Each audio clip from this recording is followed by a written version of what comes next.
சூழ்நிலைகள் எப்படியாக இருந்தாலும், இன்பமாக இருந்தாலும் சரி, துன்பமாக இருந்தாலும் சரி, ஆண்டவருக்கு நாம் நன்றி கூற வேண்டும். நன்றியுள்ள உள்ளத்தோடு நாம் வாழ வேண்டும். மேலும் தீமை செய்து துன்புறுவதை விட கடவுளுக்கு திருவுளமானால் நன்மை செய்து துன்புறுவதே மேல்.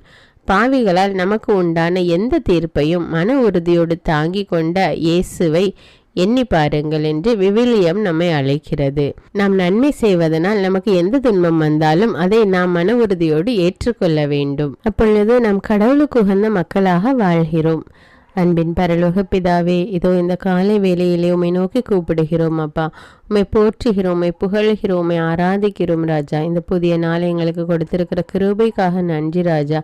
இந்த புதிய நாளிலும் கூட ஆண்டவரே, நாங்கள் கையிட்டு செய்கிற எல்லா காரியங்களையும் ஆசீர்வதியும் தேவனே.